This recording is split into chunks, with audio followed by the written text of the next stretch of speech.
Alléluia. Alléluia, Alléluia, Alléluia, Alléluia, Alléluia.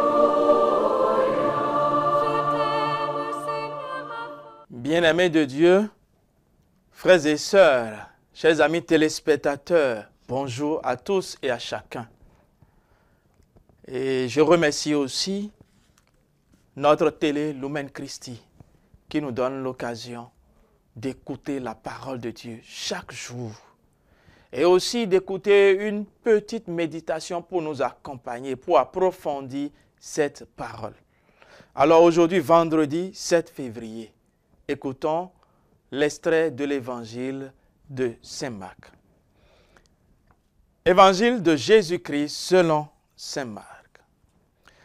En ce temps-là, comme le nom de Jésus devenait célèbre, le roi Hérode en entendit parler. On disait, c'est Jean, celui qui baptisait. Il est ressuscité d'entre les morts.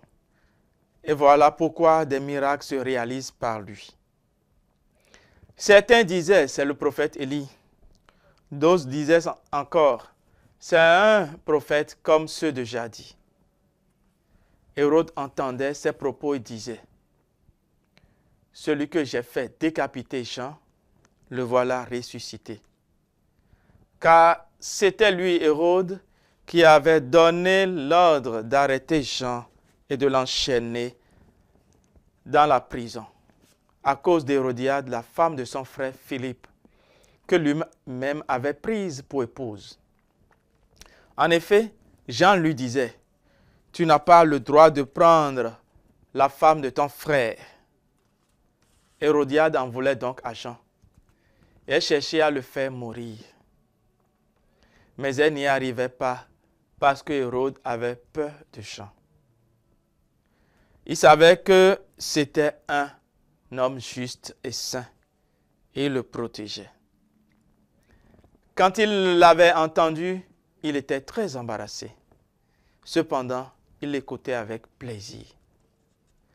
Or, une occasion favorable se présenta quand le jour de son anniversaire, Hérode fit un dîner pour ses dignitaires, pour les chefs de l'armée et pour les notables de la Galilée.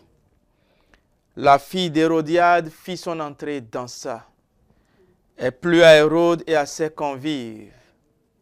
Le roi dit à la jeune fille, « Demande-moi ce que tu veux, et je te le donnerai. » Et il lui fit ce serment, « Tout ce que tu me demanderas, je te le donnerai, même si c'est la moitié de mon royaume. » Elle sortit alors pour dire à sa mère, « Qu'est-ce que je vais demander? » Hérodiade répondit, « La tête de Jean, celui qui baptise. » Aussitôt la jeune fille s'empressa de retourner auprès du roi.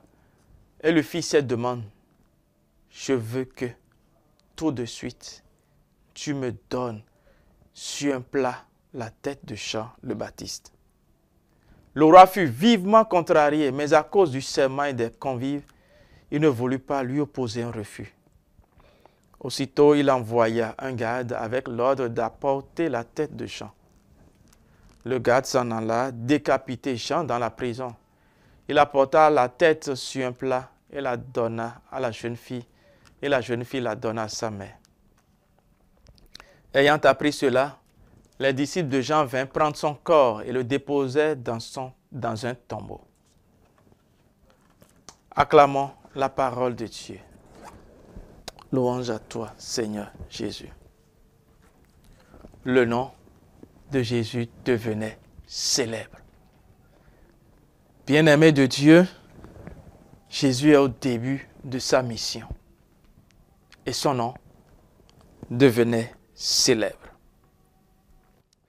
La célébrité du nom de Jésus, la grandeur du nom de Jésus, ce n'est pas seulement les démons que cela fait trembler, mais aussi cela interpelle et inquiète les hommes, surtout si votre histoire vous rattrape, comme c'est le cas de Hérode.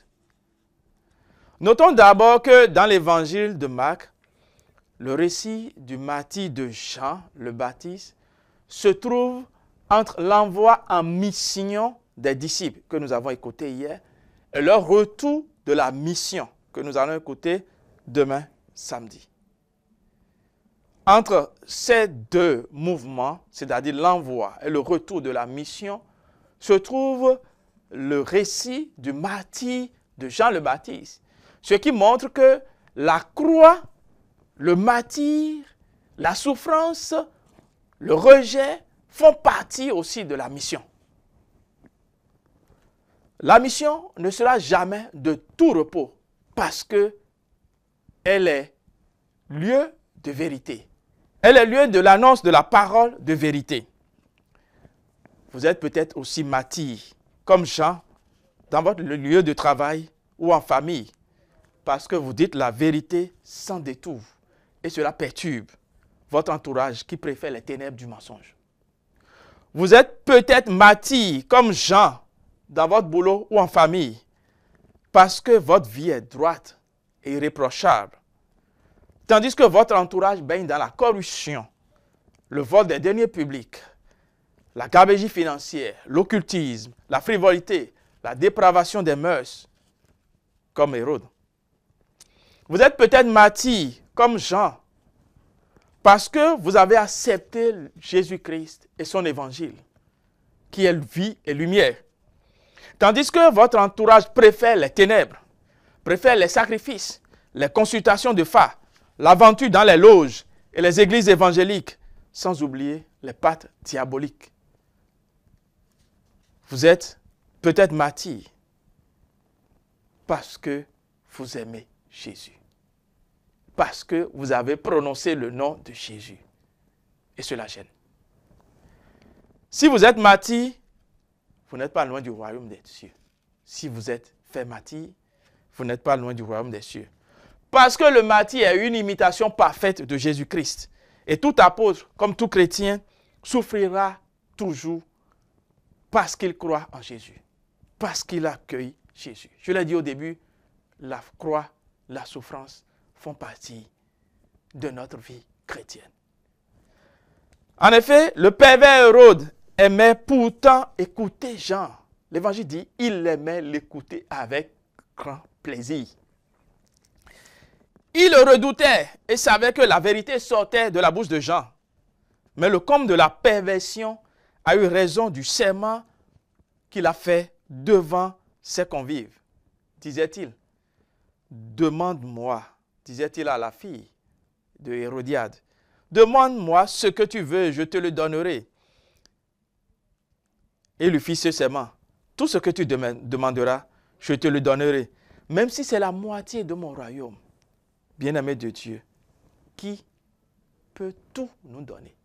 Qui peut tout et tout te donner dans ce monde? Sinon Dieu seul, à qui appartient la gloire pour l'éternité.